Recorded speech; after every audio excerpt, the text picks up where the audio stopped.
Mae wedi bod yn blwyddyn anodd i fi, a mae Caernarfon, y clwb yma, a'r chairman wedi rhoi lot mwy o hapwysrwydd iddi fi yn bersonol, ac dwi wedi gwerthfawrogi hwnna gan y clwb yma.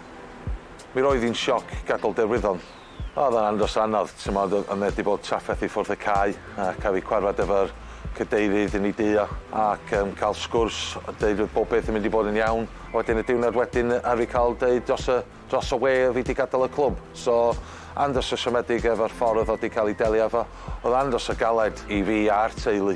Gael fi gael o'r ffôn gan Caernarfon, rhyw 2 awr wedyn, dod yma, cael gair ac fi yma ti ryw hanner awr ac popeth wedi cael ei wneud. So, andros o pleased, o'r emotional, o teimlo mor drist a ddim gwybod be fi'n mynd i wneud ac i cael y sians i dod i'r clwb mwyaf yn Gymru ar y funud, oedd o'n briliant. I dod i fewn efo'r pro-license, o Sean ddim efo ne. Job fi i jyst i gweithio efo fo. Job Sean o dal i wneud y tîm.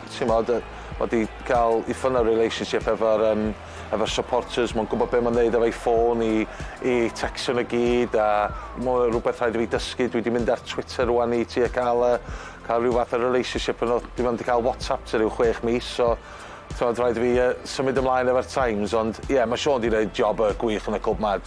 Big shoes to fill, ond gobeithio maen nhw'n teimlo bod ni'n dechrau wneud hwnna rwan. Mae colli 6 ddim yn erbyn pen y bont yn andros o caled i fi ac i'r clwb. Fel rheolwr o fan yma, mae rhyw expectations, ddim fatha one man and his dog efo'r dirwyddon a'r trallwn y peth fel yna. Ar ôl ni colli, ar ei cymryd o'n andros o bersonol, a gael meeting efo'r supporters dros y Nadolig a trafod efo nhw, a dechrau deall dipyn bach beth o'n feddwl i pobl y dre, ac trio installio hwnna i fewn un o'r 2 bechgyn eraill. Mae pawb yn medru gweld rwan, efo'r cymeriad yn ei ddangos dros y gemau diwethaf yma, mynd 8 gêm heb colli. Mae pethau'n edrych yn dda ar y funud.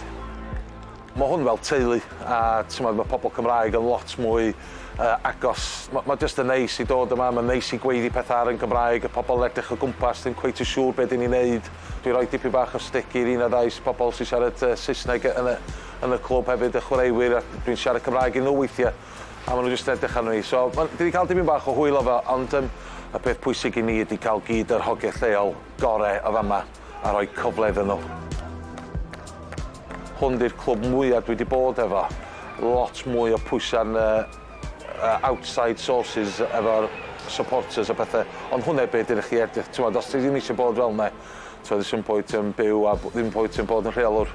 Ei siarad amdano Cofis a mi dod nhw ddim yma, ond dyn ni gyd yn gwybod mae nhw. Un o ddau disgyn i pen nhw dros y ffensys yma, pethau fel yna. Gyda ni'r ball boys hynny yn y gynraedd. Maen nhw'n rhoi stick i chi, mae'n neud y tîm i codi fyny. So dwi'n meddwl bod ni efo lot mwy o pwyntio os bys nhw wedi bod yma, a bys ni ddim gorfod mynd i'r gêm ola yma, ond un gêm arall i mynd. Y gôl i'r clwb yma di trio cael Caernarfon a'r dre yma i Ewrop. Dwi wedi gwneud efo'r dirwyddon 2 waith, a does na ddim lot o cefnogwyr yn trefeilio hefo chi, ond os fys i'n cymryd y clwb o fanne, bys i'n mynd efo armi ac rhoi y tîm mwyaf yn Gymru i Ewrop, a bys i'n rhoi lot mwy o profile i'r gynroedd yma. Un nodyn siomedig, ti wedi gadael dy siwtiau yn derwyddon cefn? Do, dwi'n gwisgo'r siwt rwan. Dwi wedi cael gair efo'r bwrdd a pethau fel yna, ac o'n i'n teimlo bod y siwt ddim yn ffitio fewn yn Caernarfon. Dwi wedi cael y stick am y praman i siwt gan pawb a pethau fel yna, so na, mae'n iawn sti. Ar ôl adael Kevin, fi wedi bod yna fel chwaraewyr a rheolwr. Oedd o'n teulu bach fi, dwi'n cefnogi Kevin a dwi dal yn. Ond i dod i'r dre yma rwan, a maen nhw wedi tsatio fi mor dda efo beth sydd wedi digwydd, ac dwi'n mwynhau o. A dwi'n offi tyfeilio lawr y ffordd yma i fynd yna, a dwi'n gwybod ti'n mynd i troi fyny i pobl sy'n parchu ti, pobl sy'n isio ti yma. Dwi'n meddwl mae gyd o'r chwaraewyr yma sy'n tyfeilio i dod yma yn teimlo'r un i fath. Dwi trio Seintiau Gaz Edwards o Caernarfon, ac dwi'n cofio cael gair o'n dweud, Gaffer, I've got all the respect in the world for you, but I've signed for Caernarfon now and it's such a special club. Ac rwan dwi yma, dwi'n gwybod beth o'n feddwl rwan. Pan ti yma, dyna pryd ti'n gwybod mae 'na rhywbeth special amdano y clwb yma.